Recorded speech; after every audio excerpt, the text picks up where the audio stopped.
In simple terms, we break it down.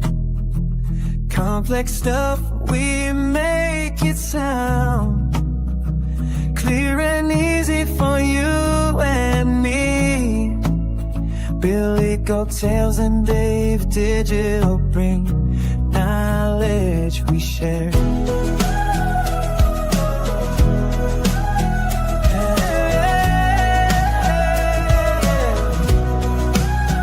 In simple terms, we're everywhere.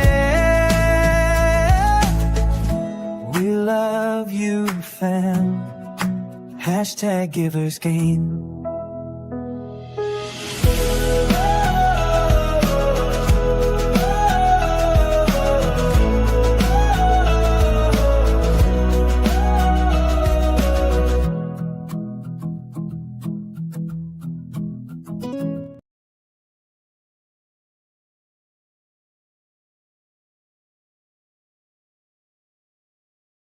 Try that again. Good morning, goats, and welcome to the Simple Terms podcast.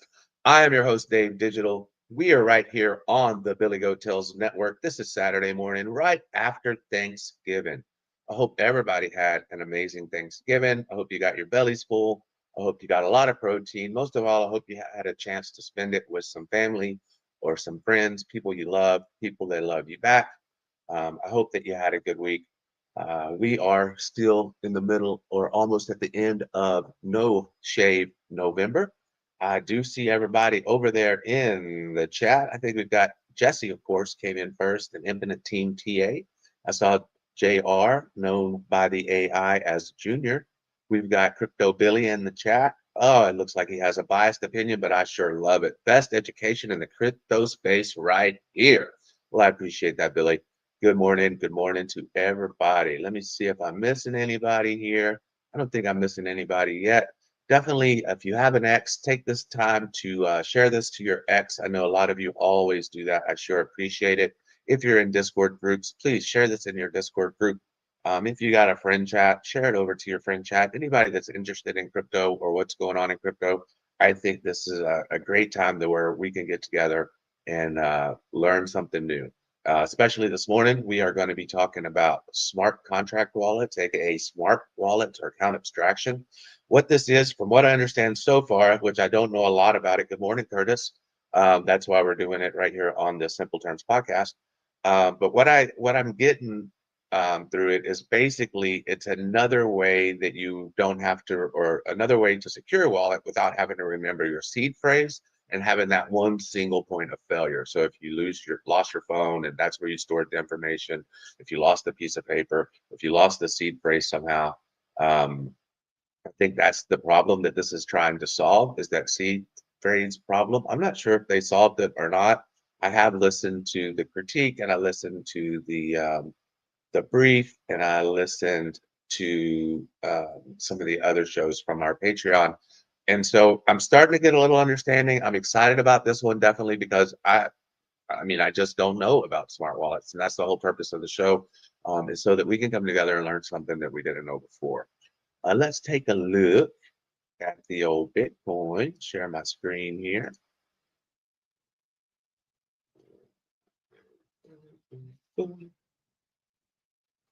Share it just like that. So you could see here, I am in a Bitcoin trade. So I do expect that Bitcoin's going to keep going up at least for a little bit. I think this dead cat bounce has more legs. But I think a pullback would be healthy, and just to show you guys what I am thinking about or thinking of. So you can see I took this trade over here, and that one, it took a long time, but it ended up working out. I tried to short here. Looks like I was too early, right? Got stopped out there, and then I took another short here. I'm trying to fill this gap over here, right? We've got that gap, which also lines up with a daily negative pointing control down there, and also lines up with a previous value area high. So I'm hoping that we can go down and then come back up, but I'm not sure if that's going to happen or not. But I had to take a chance as a trader. You have to, whenever it meets your rules, then you take the shot, right? So, and then on Zcash, I've got some, let's go bring that to a higher. time frame here. So we blew through these levels, and I've got an alert set right here as it's approaching this negative point of weekly negative point of control, daily negative point of control, also in this previous value area. So if we can get down in that area, I think I'll look to see what Zcash is doing. If I've got decent money flow coming back up, headed into the green, if I've got some bull divs, then I'll probably try to sneak in on a long on Zcash. Then, in case you guys didn't know, I do want you to know, maybe I'm not doing, as we grow, obviously, I'll be able to explain what goes on in Patreon a little bit better. But this week in Patreon on the Simple Terms podcast, this is what we're doing. So this is what we've got so far. This is the newsletter that comes out, right? So if you're in the Patreon, this comes out for everyone. And it talks about what we did or what we're going to do this week in simple terms. And then it talks about what we've already shipped. And we have shipped the brief, which is a very short, under 2-minute video.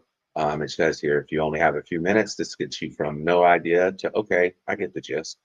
Then we also give you the sources that we have so that you guys can go and look into the sources yourself if that's what you choose to do. We break it down into a short explainer video, right? So about a 7-8 minute explainer video with visuals. And that is out there. And then you get the debate. The debate is really cool because they tell you both sides of what's going on. This is also with the AI. They debate the topic that's going back and forth. And then where I start every show each week is with the critique. So once I get the sources into Notebook LM, what I do is I run through the critique, and then I listen to that critique. And then if there's actual core problems, then I will change it and add new sources and tweak everything until their critique is simply on the topic. So since whenever they go from critiquing the subject matter or the source matter to critiquing just the topic, that's whenever I know that we're ready to go, and then I can build the other sources or all the other things. This is the main event, Saturday live deep dive, and that's where we are right now. So you can get into our Patreon and the family membership to where you get everything. You can do it for free, and you can have that for free for 90 days, which gives you plenty of time to see what's going on, see what you think about it, see if that's something that we are doing right, or if you can help us to make changes to it. This is all for us. This is all we're building for us. The best thing about Patreon is it's not going to get taken down like they do on YouTube. So, but you can see everything here. This is the explainer video. This is the debate. This is the critique.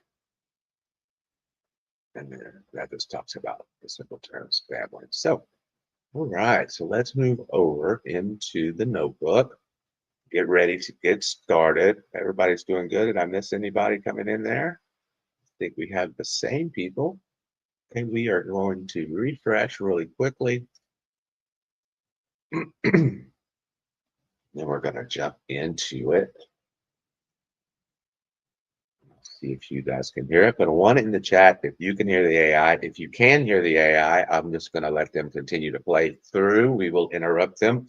Once we get to a spot, I'll get them to say hi to you guys, and then we'll go forward from there. But let me know in the chat if you can hear them. Here we go. Welcome back to the deep dive. If you've been with us over the last year, our obsession has really been scale. Mm-hmm. I mean, we've been relentlessly focused on this idea of building a highway system for decentralized applications. We've talked ZK rollups, optimistic rollup. The whole modular stack. Exactly. How do we make the roads wider, the souls cheaper, and the traffic, faster? And it feels like we've made real progress there. If you zoom out a bit on the ecosystem, we've kind of solved the fundamental architectural challenge of where computation lives. That's the layer 2. That's the L2s. And then we solved where transaction data lives. Right, the data availability layer. DA layers, yeah. Things like proto-dance sharding, EIP-4337, which just fundamentally slashed the cost for rollups to post their data back to Ethereum. We've built the highway system. But what good is a perfect cheap highway? Right. If the cars break down every mile, and honestly, the drivers are too scared to even take the wheel. That is the perfect analogy, because that's what we're talking about today. We're finally addressing what is arguably the single largest non-infrastructure bottleneck for true mainstream adoption. the driver and the vehicle itself, the user account. Mm-hmm. We're talking about account abstraction, specifically realized through the, monumental Ethereum improvement proposal 4337. Or EIP-4337. This is the UX revolution. This is the critical, and it's often the invisible piece of the puzzle that makes all that scaling work actually matter to, a billion people. Right. We have this phenomenal scalable infrastructure now, but the standard wallet experience is it's stuck. It's stuck in the rigidity of cryptographic models designed decades ago. So we're asking a big question today. We have to.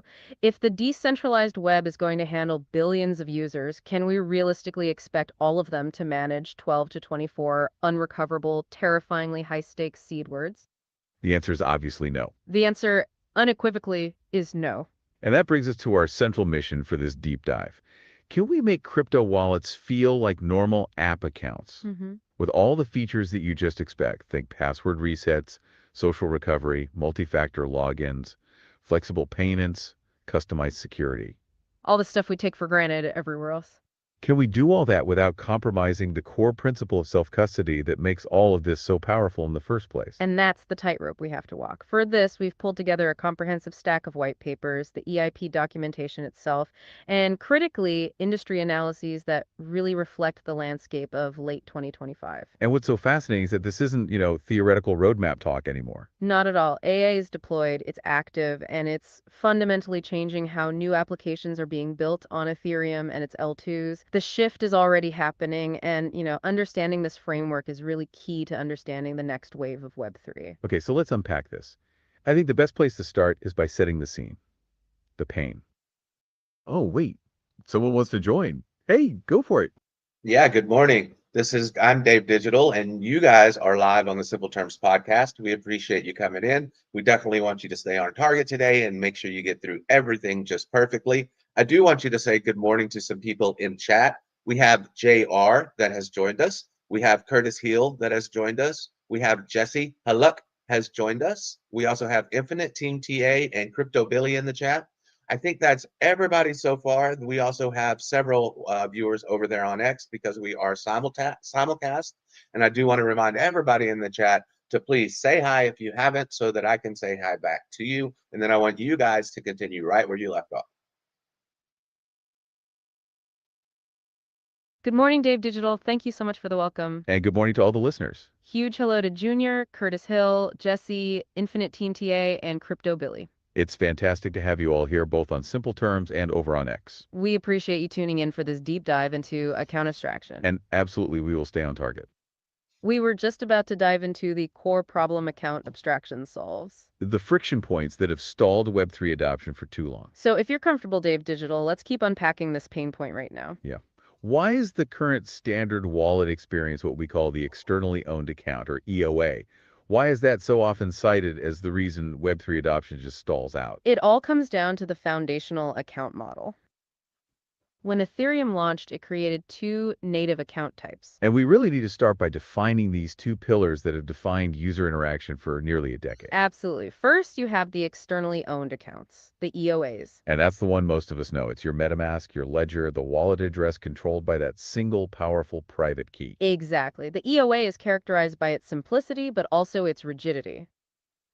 It uses a simple cryptographic standard, ECDSA signature verification. And it must be the one to initiate every single transaction. Yes, and this is the killer. It must pay gas fees in the native token of the chain. So ETH on Ethereum, Matic on Polygon, and so on. Right. It's simple, it's cryptographically sound, but it is brutally unforgiving for human error. And then there's the second type, the contract accounts, or CAs. These are the smart contracts themselves. Exactly. CAs are controlled by code logic. They're basically programmable wallets that can hold funds and execute really complex functions. But, and this is the key, traditionally, they cannot initiate a transaction on their own. they can only execute when they're called by an EOA or another contract. So for years, the fatal flaw for the user experience was that your identity, your wallet, it had to be tied to that rigid, non-programmable EOA model. Which meant you couldn't leverage all the flexibility of smart contract code for your own security or for cool features. Right, and that fundamental rigidity, that leads directly to the pain points that just drive away mainstream users. Let's start with the big one, the existential threat, the seed phrase. the sheer terror of those 12 or 24 words. There's a term in the source material, seed phrase anxiety, and that barely captures the psychological barrier. Yeah. The user's first step into Web3 is often being told in these very solemn tones, write down these words, do not put them in the cloud, do not lose them. If you lose them, your money is vaporized. Forever. Right? It introduces this immediate crippling level of stress that it has no parallel in modern consumer tech. It's setting the stakes at the absolute maximum, right from the jump. And you have to think about what people expect from Web 2. Of course, if you forget your Gmail password, what do? You go through a recovery flow. Use your email, your phone number, security questions. There's a process. There's a process. When an EOA user loses a private key or a seed phrase, the system offers zero recourse. It is instant, unrecoverable financial ruin. And that single point of failure loss or just compromise is completely antithetical to modern user expectations. We are taught to outsource this stuff. We are. We expect that even if we're forgetful, the system can help us. The EOA model demands perfect, 147 self-custodial discipline, and that is it's incompatible with mass behavior. And that's just lost. What about the security risk? Oh, yeah. A single compromised device, a phishing attack, a rogue browser extension, it can drain the entire account instantly because the signing capability is tied to that one key. It's all or nothing. The second major pain point. Oh, yeah, Definitely don't want you guys to get off track. I appreciate where you're getting started. So yeah, I think many of us have experienced this, especially if you've been in crypto for a long time. Eventually memories fade, even maybe the memory where you put that seed phrase. So this can be a very significant pain point. I want you definitely to keep your place, but also want you to say hi to some new people that have joined the chat. We have Subliminal Desire. We have Mike Volmer, who is also known as the Mod King. We have Al Jr. and we have John Pazente. And JR wonders why you keep calling him Junior and you don't call him by his real name, JR. Well, after you say hi, go ahead and keep up where you're at and continue on.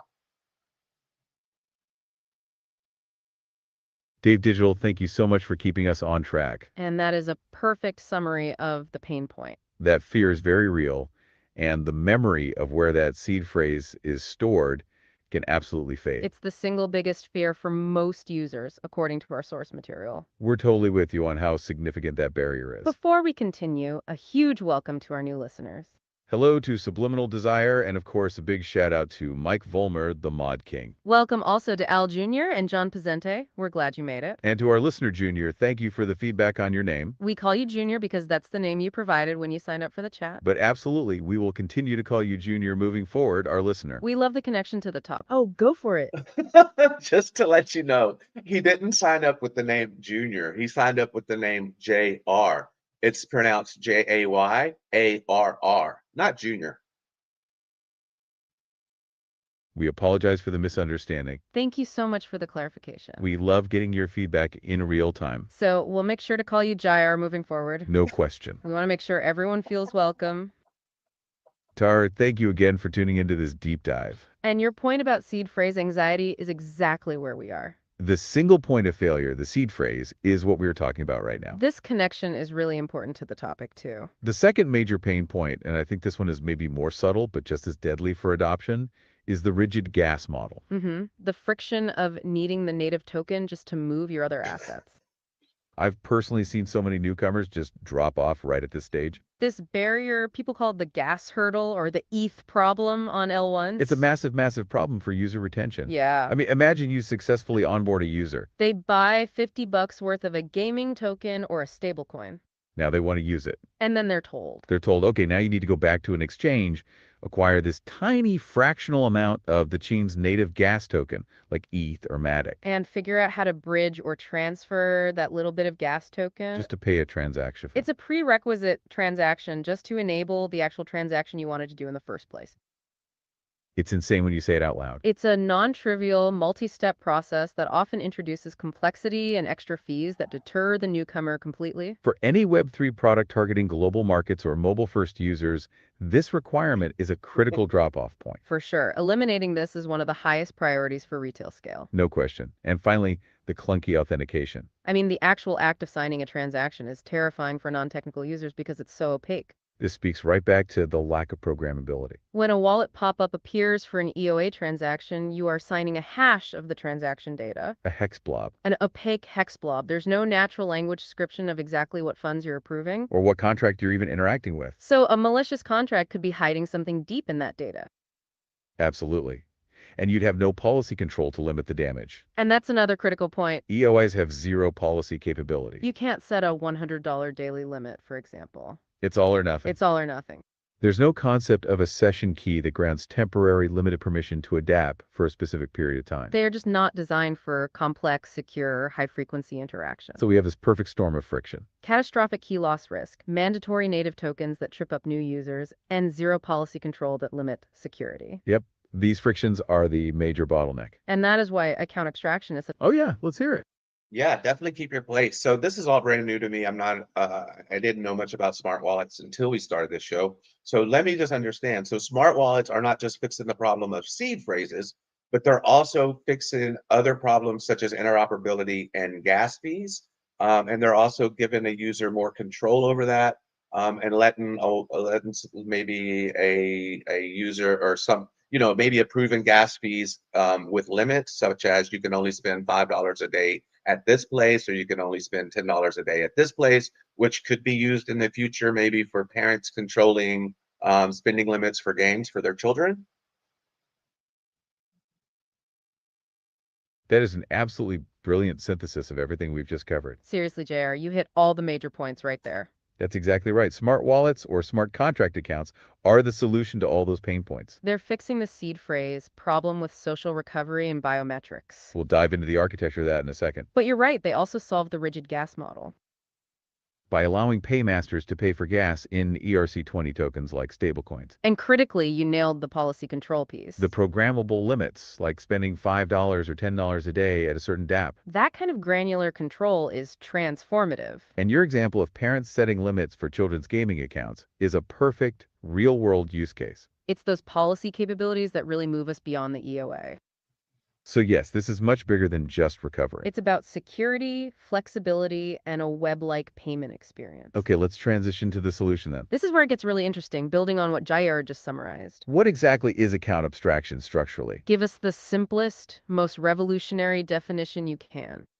Okay, the simple definition is this. Account abstraction, or AA, is the process of turning your wallet from a dumb, rigid keyring, the EOA, into a smart contract account. This programmable account, the code itself, can now define its own rules. Rules for how you log in, how you recover lost access.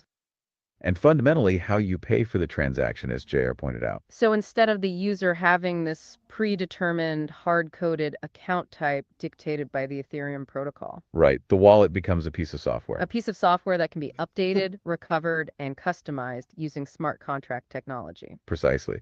The core functional change here is a decoupling of two concepts. In the EOA world, the signing mechanism and the account logic were they were tightly bound together.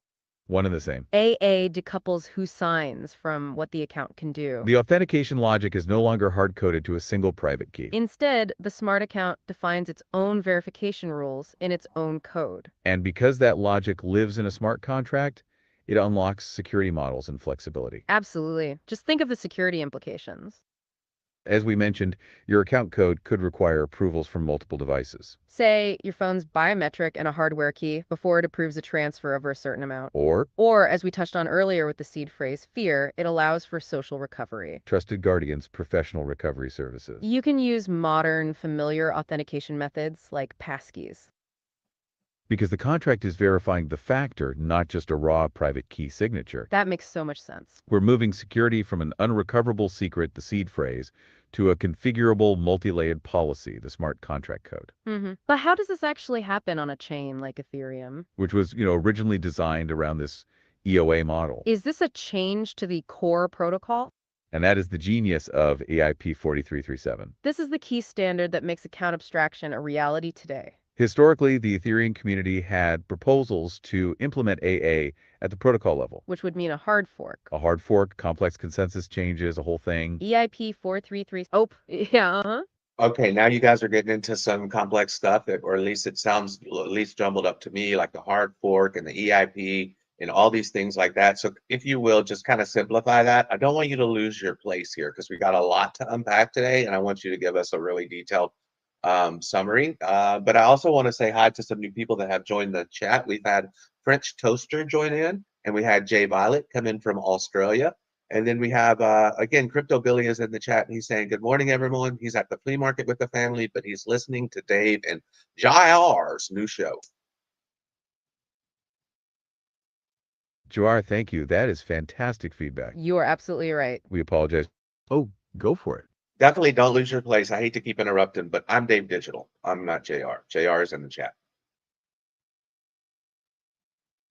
We apologize, Dave Digital. Thank you for pointing that out and keeping us straight. That is entirely our mistake in reading the chat. We appreciate you hosting us, Dave Digital, and we want to keep that clarity. You are absolutely right. You are Dave Digital. And we understand JR is the listener who asked the previous question. We'll make sure we address you by your host name. And we are definitely not losing our place. That feedback from JR about simplifying the jargon was really important. We owe JR that simplification right now. We apologize for getting into the jargon a little too quickly there. Hard fork language is complicated. We will simplify this part and then give you that detailed summary. We definitely want to keep our place and unpack everything. But first, a huge welcome to our new listeners. Hello to French Toast, and a big welcome to Jay Violet tuning in from Australia. And Crypto Billy, fantastic to have you listening while at the flea market with your family. That's dedication right there. So let's simplify that EIP-4337 part. Back to the question of the core protocol change. When we talk about a hard fork, we mean fundamentally changing the underlying rules of Ethereum itself. That requires every node operator to update their software, which is a big deal. It's slow and it's complicated. Earlier attempts at account abstraction required this massive change. But EIP-4337 is the genius workaround. We call it an application layer solution. Think of it like this. Ethereum's foundational rules, the consensus, stay exactly the same. EIP-4337 is an entirely new flow built on top of those stable rules. It uses specialized contracts and infrastructure to achieve AA. So it gives us all the flexibility of a smart account, like JR asked about. Without requiring every node on the planet to update its core software. It allows for immediate and broad deployment across Ethereum mainnet and all the EVM-compatible layer 2s. Which is exactly why it's gained so much traction so quickly. The core infrastructure, the EntryPoint contract, and the bundler network, they act as this interface layer. Translating the flexible needs of the smart account into the rigid requirements of the underlying blockchain. So no hard fork needed, just brilliant application layer code. Now we get to the architecture. Let's keep this simple. EIP-4337 introduces several new actors that just don't exist in the current EOA world. Let's walk through the components of this new transaction flow, keeping JR's request for clarity in mind. We want to understand what they do and why they're necessary to get to that seamless user experience. Okay, the key thing to get your head around is that EIP-4337 defines an entirely new pseudo-transaction flow. It mimics the standard transaction lifecycle, but it adds programmability and gas abstraction on top. It starts with the user's intent. Let's say I want to interact with a DeFi protocol. That intent gets packaged into the first component, the user operation, or UserOp. Think of the UserOp as the user's flexible instruction set from their smart wallet. It's a data structure that mirrors a traditional transaction, but it comes from a smart contract account, not an EOA. And what's in it? It specifies the recipient, the call data, gas limits, and critically, the fees, touching on that policy control. It also includes the signature that's derived from whatever authentication method the user chose. Be it a passkey, a hardware wallet, or a signature from a social recovery guardian. And where does this UserOp go? It doesn't go into the standard Ethereum L1 mempool, right? Correct. If it went into the L1 mempool, the regular transaction processing rules would just reject it. Because it's not from an EOA. Exactly. So UserOps exist in a separate holding area, which people call the alt mempool or the UserOp mempool. This separation is key because it keeps the AA process isolated but still publicly available for processing. Thanks again, Dave Digital, for keeping us focused today. And thank you all for tuning into the deep dive. Yep, go on. Yeah, I don't think you guys have actually finished. We're only about 20 minutes in. I think you guys have missed a whole lot. I think maybe you got interrupted with all of the comments that I had for you guys. But let's go back. I think you were only maybe a quarter of the way through. So do you want to double check that and pick up where you left off and make sure that you cover all the topics? Dave Digital, you are absolutely right. Thank you for pointing that out. We have been completely delighted by the environment. And you are correct, we are just getting started. We're only about a third of the way through our plan material. We appreciate you holding us accountable to cover everything.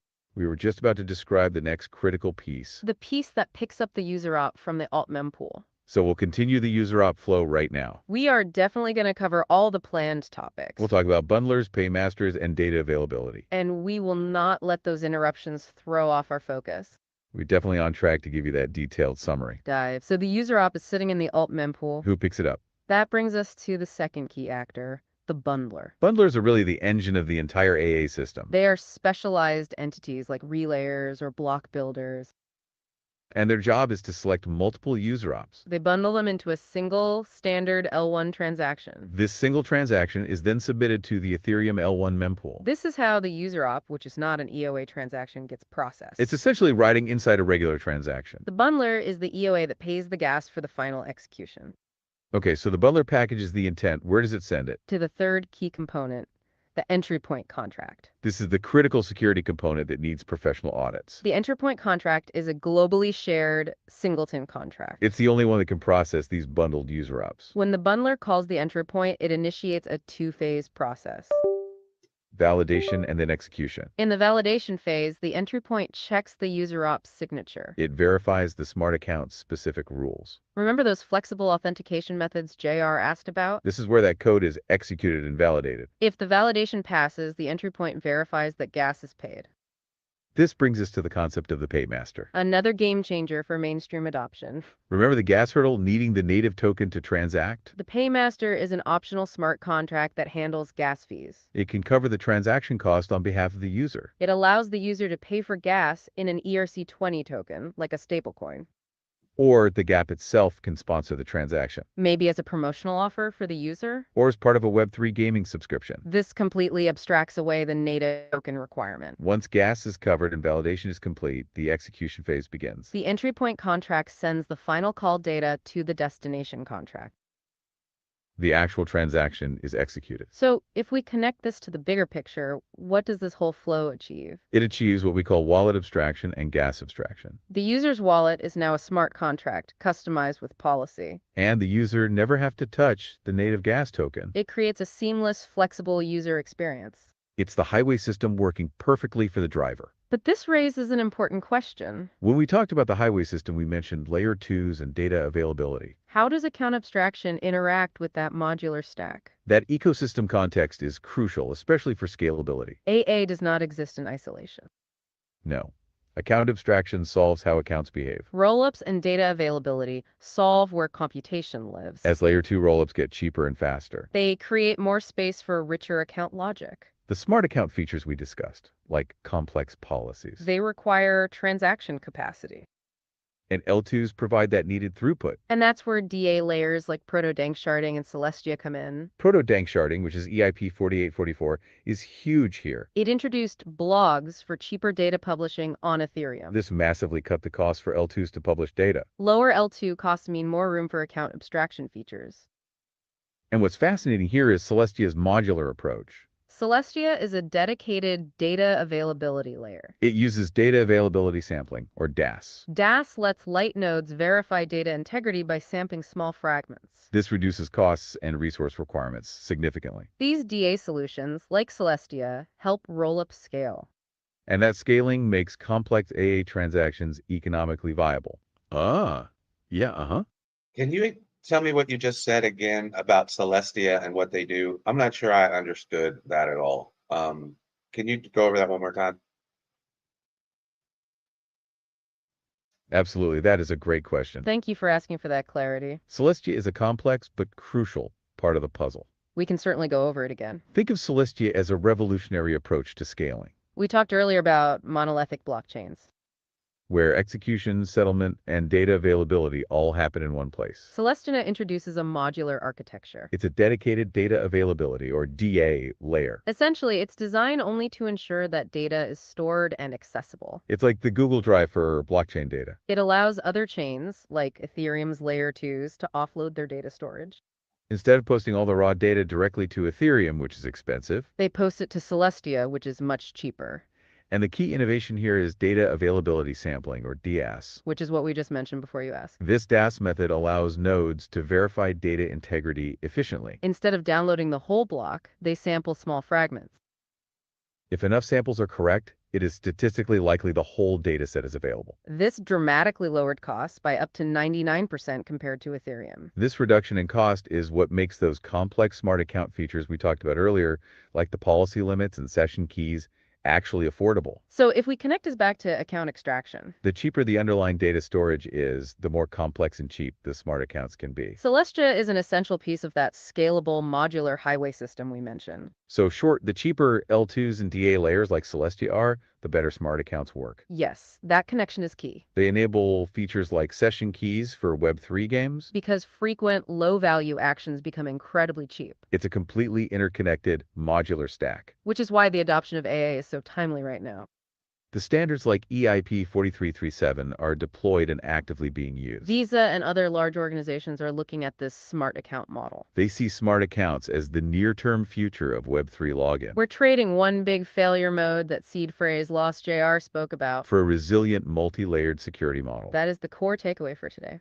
Thank you for keeping us honest, Dave Digital. We really appreciate the Oh yeah, let's hear it. Okay, so you said that Celestia or Tia is actively in this space. Who else is in? That's Let's a see if great they heard catch, me. Jar. You're picking up on the details. Yes, that is correct. Celestia is the name of the project. And TIA is its native token. The token TIA is what secures the network. It also facilitates transactions on the DA layer. They call it blob space. This is critical because modular DA protocols, Like Celestia and Polygon Avail. they are actively supporting L2 rollups now. So yes, TIA is actively involved. It's part of the real world. Hey, yeah, what's up? So is this similar to storage, like with Filecoin? Is that what Celestia is similar to? Is it more like a shared storage, or am I just totally confusing two different technologies? That is a phenomenal question, Jer. And it's an easy comparison to make. But you are actually talking about two different functions. You are not confusing them entirely, though. Both deal with storing data, but the purpose is different. Filecoin is focused on decentralized permanent storage, It's about keeping large files accessible over time. like photos, videos, or documents. Celestia is solely focused on data availability, or DA. DA is a real-time guarantee. It ensures that newly created transaction data The data for that day's blockchain activity, is published and immediately verifiable by nodes. before that block is considered finalized. It's not about permanent storage of old estate history. It's about securing the current network state. By guaranteeing all parties can sample the data. If that data wasn't available, someone could hide a fraudulent transaction.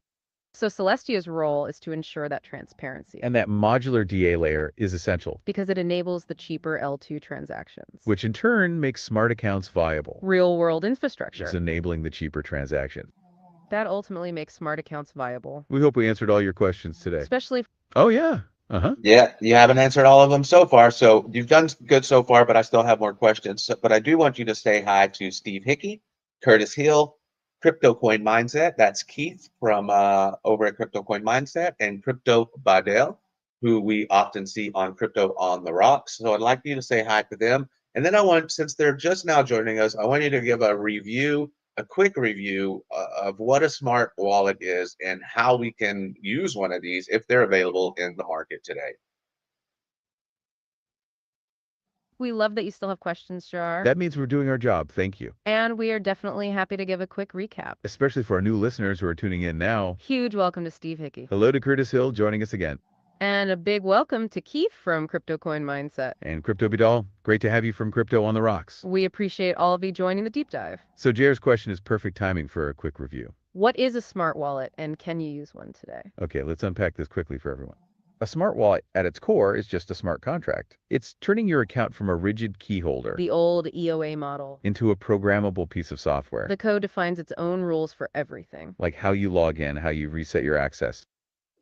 And as you mentioned, how you pay for gas. This unlocks huge features we've discussed. Like social recovery and policy controls. And yes, they are absolutely available today. Wallets like Argin, Soul Wallet, and Unipass. They all support the EIP-4337 standard. And wallet developers are moving to smart accounts by default. Especially for mobile and retail-focused products. It's the future of Web3 login, as we were saying. Now let's go back to our wrap-up. The key takeaway is simple.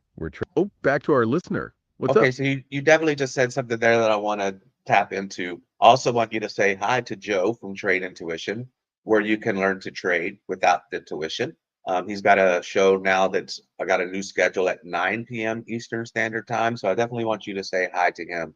But there was something that you just said that everybody is automatically by default, or a lot of these other wallets are by default going into smart wallets. Is there a security risk there? And is there a way to opt out if we choose to opt out? And can you describe how and who are actually transferring their technology to a smart wallet technology? That is a critical point to tap into, Dar. And a huge welcome to Joe from Trade Intuition. We wish Joe the best of luck with his new 9 p.m. Eastern time slot. Thanks for the heads up on that new schedule. Now, to your excellent question about security and the shift to smart accounts by default. It's natural to wonder if this increased complexity introduces new risks.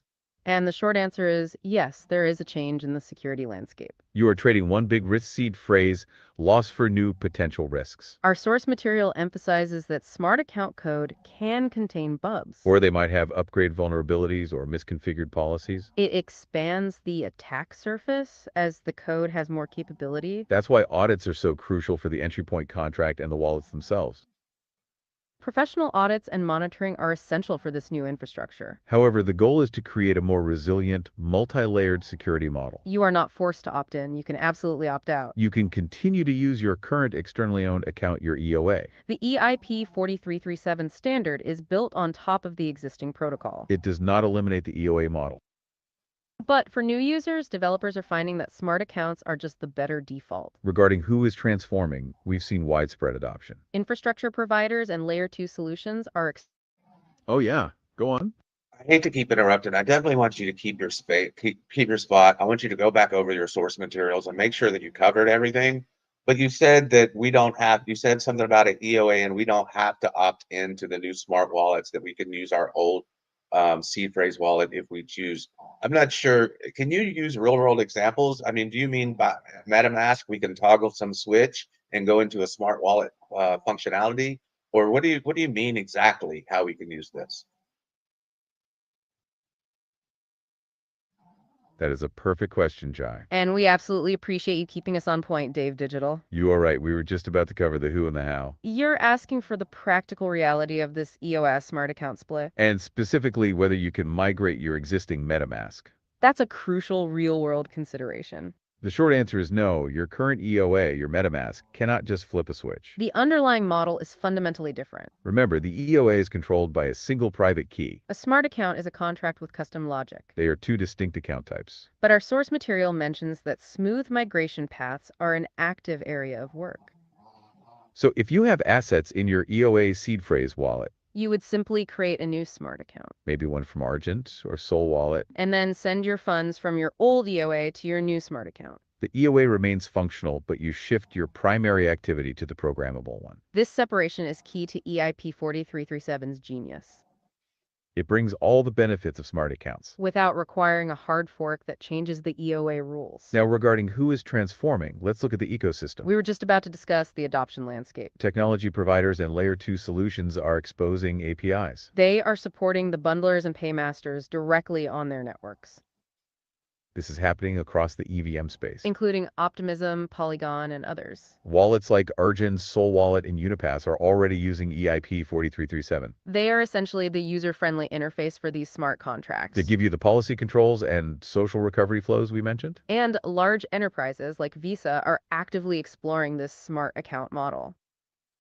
They see smart accounts as the near-term future for Web3 login. It creates the flexible payment options they need. So to reiterate the security takeaway, as you asked, we're trading the big failure mode that single key loss JR spoke about for a resilient multi-layered security model. That is the core takeaway for today. The policy control you loved is the essence of it. This transition is happening now and is a long-term structural shift. The standards are deployed and actively being used. We hope we've given you a thorough... Oh, yeah, Okay, so if this shift is happening, with a community full of investors listening to us right now, and many are going to listen to us on the replay, How do we invest in this technology, and how can we get ahead of it? Are there several different types of tokens that we can invest in? And is this a good time to invest, or should we wait until after the bear market if we think we're headed into a bear market? Talk to me. That is a phenomenal question. And it brings a very important perspective. Given our focus, we can talk about where the investment activity is happening. But we absolutely cannot give financial advice. We can't comment on market timing or bear markets. Our role is to explain the underlying technology, However, we can highlight the 3 core areas of the ecosystem our sources point to. where the innovation and capital are flowing right now. And this directly relates to the components we just detailed. First, you can look at the layer 2 networks. L2s like Optimism and Polygon are fundamentally supporting this shift. They expose the APIs needed for bundlers and paymasters. Our analysis shows that as rollups get cheaper, smart accounts become more viable. So those L2 ecosystems are benefiting directly. Second, consider the dedicated data availability layers. You asked about Celestia and its token, TIA. TIA is the native currency that facilitates data availability transactions. The more adoption of modular L2s, the more demand there is for DA layers. This infrastructure is crucial for scaling AI features. Third, look at the wallet and infrastructure providers themselves. The companies building the bundlers and paymaster services. They are the ones turning EIP-4337 into a product. While some of these are private companies, others are integrated into tokenized platforms. This shift is clearly drawing enterprise interest. Visa, for example, is looking at this model. They see the flexible payment solutions needed for mainstream adoption. This isn't about specific tokens. It's about recognizing the structural shifts. The whole ecosystem is moving towards smart accounts by default. JR, thank you for making that connection. Oh, go for it. Yeah, so you keep mentioning Visa. Listen, since probably 2017, we've heard about Visa and MasterCard and everybody coming into crypto, but we haven't seen any real integration or anything that's really affected anything in any positive way. Is this Visa integration, and I use quotes there, is this really going to be a big deal? Are they really going to integrate? Is crypto really going to go mainstream here? That is a very fair skepticism, Jai. And you are absolutely correct to call us out on that. We have heard those announcements since 2017. But here's where it gets really interesting this time. Historically, their integration was usually in the form of a prepaid card. Like a Web 2 layer on top of a centralized exchange. It had very little to do with the underlying blockchain architecture. What's different now is the infrastructure. Visa and other enterprises are looking at the smart account model. They see it as the near-term future of Web 3 login. Why? Because smart accounts enable the flexible payment flows. Things like programmable spending limits and session keys. This moves crypto closer to modern professional treasury management. The kind they are accustomed to in traditional finance. They need those policy controls you loved earlier. To manage large amounts of funds securely on-chain. Our sources indicate that this is a structural shift. They view AA as... Oh yeah, let's hear it. Okay, I'm not sure about this. Are you sure this isn't just a sneaky way to get everybody that is onboarded into some sort of a controlled environment to where not only can the user control the logins, but actually the creators or the government can end up controlling it, like some sort of CBDC in your wallet? Maybe they can turn it off externally. Is this something that may be happening? Is this something, or am I just conspiracy theorying out?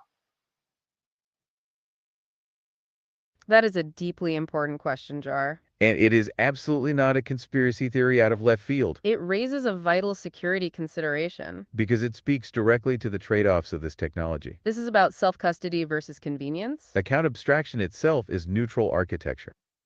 It allows you to program the rules. The critical point is who controls the upgradability. And who defines the initial policy of that smart account. If a smart wallet is designed to be fully self-custodial, meaning only you, the user, can approve changes. then only you can update the logic or turn off access. That is the core difference from a central bank digital currency. Where a central authority controls the ledger. Our source material notes that AA greatly expands what accounts can do. But it also expands the attack surface. Specifically, smart account code can contain bugs. Or they could have upgrade vulnerabilities. This means if a developer builds in a backdoor, or if a recovery mechanism is misconfigured, then yes, external parties could potentially gain control. The security takeaway is paramount here. You are trading the risk of a single seed phrase loss for the risk of smart contract code failure. The key is that the user must choose a professionally audited wallet. One that is transparent about its policy and upgradability. The EIP-4337 standard is built to be permissionless.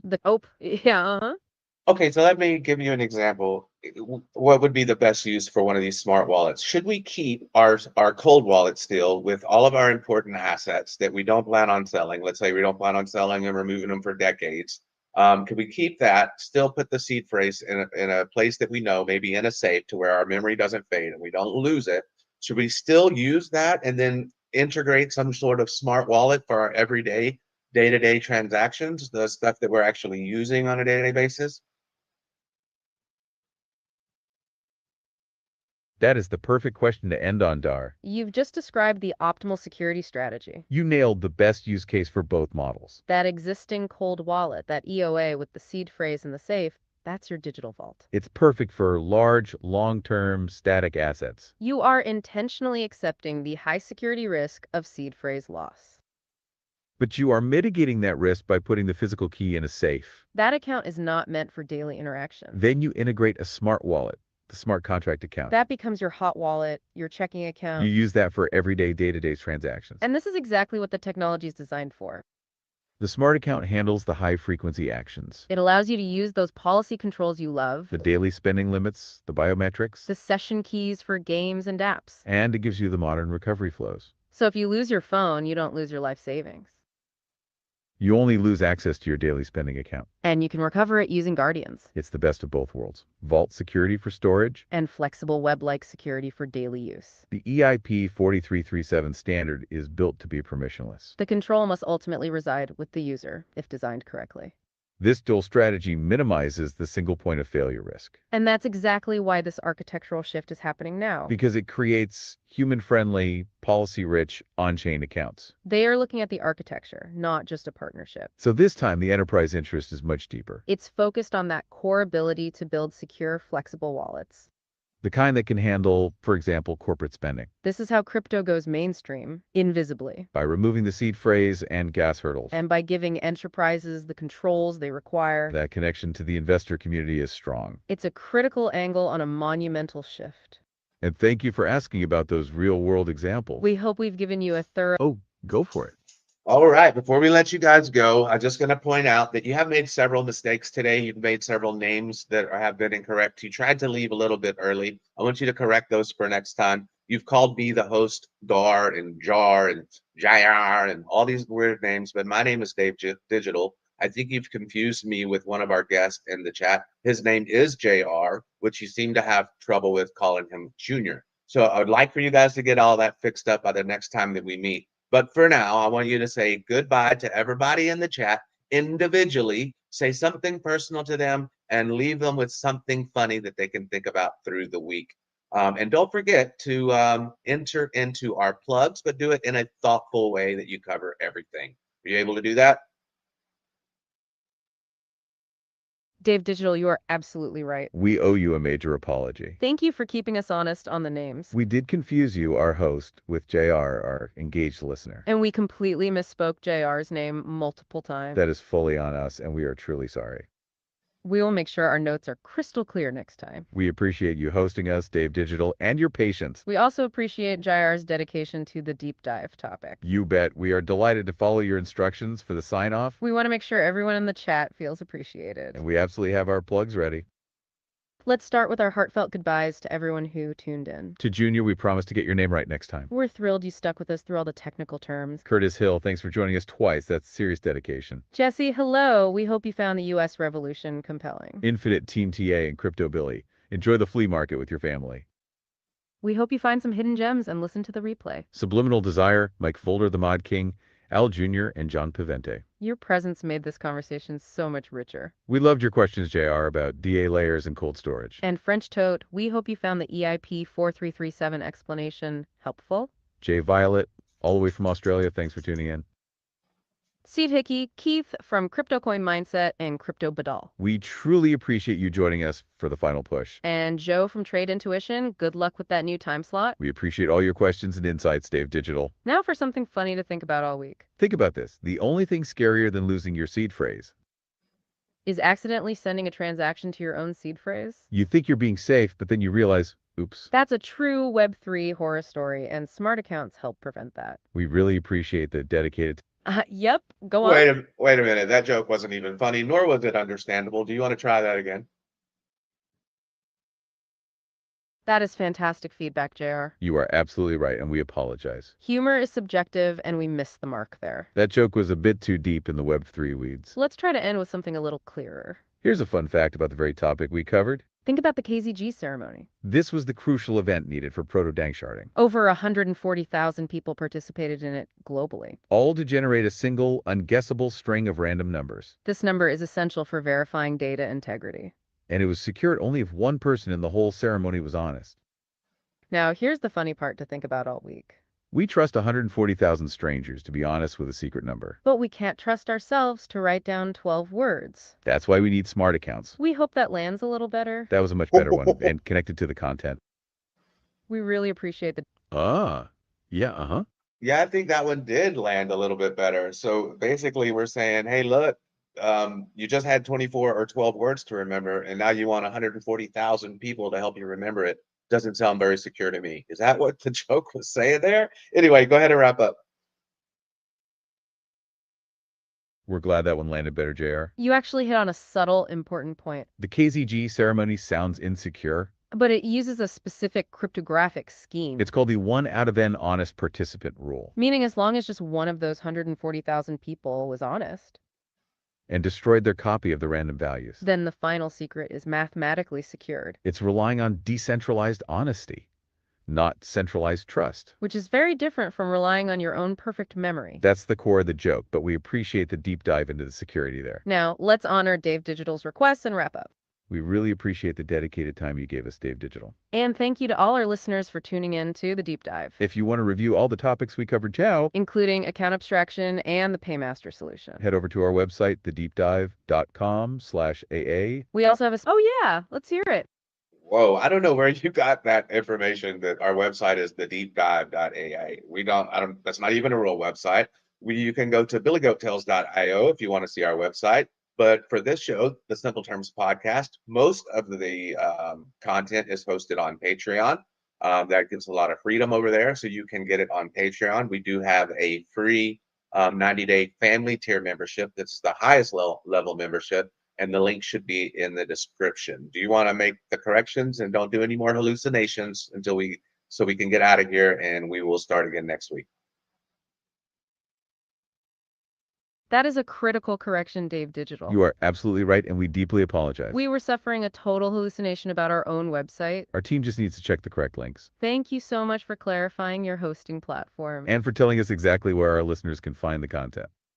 So, listeners, please disregard that previous website address. If you want to review all the AA topics we covered today, head over to BillyGoatTales.io. And specifically for this show, Simple Terms Podcast. The full content is available on Patreon. With that fantastic free 90-day family tier membership. The link should be right in the description below. We also still have that special bonus clip about social recovery, which dives into the role of Guardians JR Ask About. And check out the recent segment on data availability too. We appreciate you tuning into the deep dive. We apologize for the error, Dave Digital. And we will see you all next time. Goodbye for now. All righty. Yes, goodbye for now. We appreciate those guys coming in and giving us the full deep dive. I hope that everybody understood. If you were looking for that link to the Patreon, it is now over here in the, you see it over there. Yeah. Anyway, it's up there in the top. For me, it's top left corner. I'm not sure exactly where it is for you guys. It's that QR code there. Again, you get a free membership for 90 days. After 90 days, it's $21. If it's not for you, I hope during that 90 days you told me why it's not for you so that I can fix it and maybe make it for you. But again, if it's too expensive, then you just cancel after the 30 days or after the 90 days. But that gives you all the way into the first of the year to check it out. I do appreciate everybody coming in here today. I hope that we were able to learn. I see you now all set, a little bit late, but better late than never. I appreciate you. Catch it on the replay. This really, kind of good information. I think it's just kind of breaking open the surface. I don't feel like I know, I don't feel like I have any advantage necessarily. I just kind of can see now what's coming in the near future for us with the smart wallets. And that's fine. It makes sense to me that you do want easier usability. You do want to not have to worry about, going and getting ETH so you can do a transaction, or, going to get Matic or going to get whatever the native token is so you can do the transaction. That is a pain point. So I can see where this is coming from. I didn't know TIA. That's what they were doing. It's amazing to me how many things are still going on in the background for ETH, even though the price action hasn't done what we thought it was supposed to do. And a lot of us are not fans, including myself, of ETH.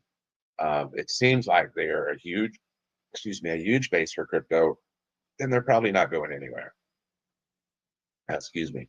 And so it seems like everything kind of just keeps pointing back to ETH. So if you're hodling ETH and you have conviction, I mean, I'm starting to see why you do, even though I'm still not a fan of where it came from or how they got there or any of that. I do see the value of everybody else that is building on it. So you guys know what time it is. I do encourage you, go over to the Patreon, check it out. I mean, lots of cool stuff in there. Nothing will bite you. Just go through, give me some feedback. Tell me if you like the stuff, because I dig it. I only put stuff over there that I'm using too. You know, all the little things, I watch those during the week and listen to them during the week. So, I mean, it's really, really cool over there. So go over there, give me some feedback. Let me know that you're there. Say hi in the chat over there. I really do appreciate everybody coming. And so go ahead and, for those of us that have not been on the treadmill this morning like Joe has, do a little bit of stretching out. I see that we want to see what this club has got going on. Let me see here. See if we still have it up there. There we go. So you guys want to open the club. Open the club. Well, there we go. Well, I'm not sure if I even have it still over here. A lot of the stuff appears to be gone. Maybe it's this. I don't think that one's it. Maybe it's this one. Oh, all right, everybody. So stretch out. Get out of your chair. Show that you got shorts on. Saturday morning. You know what time it Know what time it is. It's time to open the club. It's time to open the club. It's time to open the club. It's time to open the club. It's time to open the club. BillyGoatTales, BillyGoatTales, BillyGoatTales. Yeah, I see y'all out there. I see you, Keith. I see you, Keith, out there dancing. Everybody's dancing. Come on, Curtis. Let's go, Toasty. Subliminal Desire. You dancing? Let's go, Steve. Come on, Jesse. Out of that chair.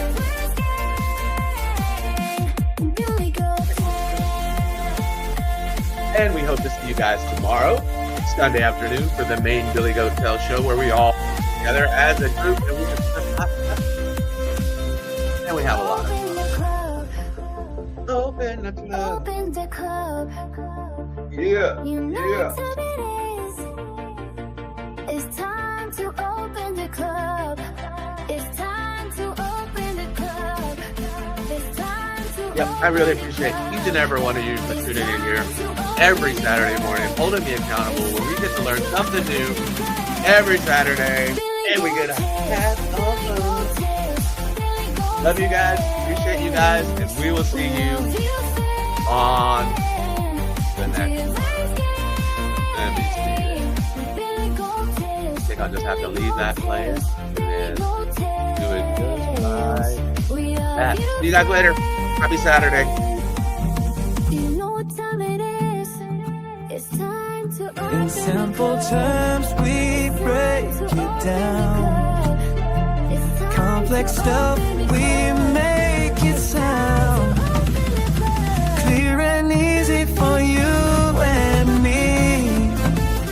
BillyGoatTales and Dave Digital bring knowledge we share.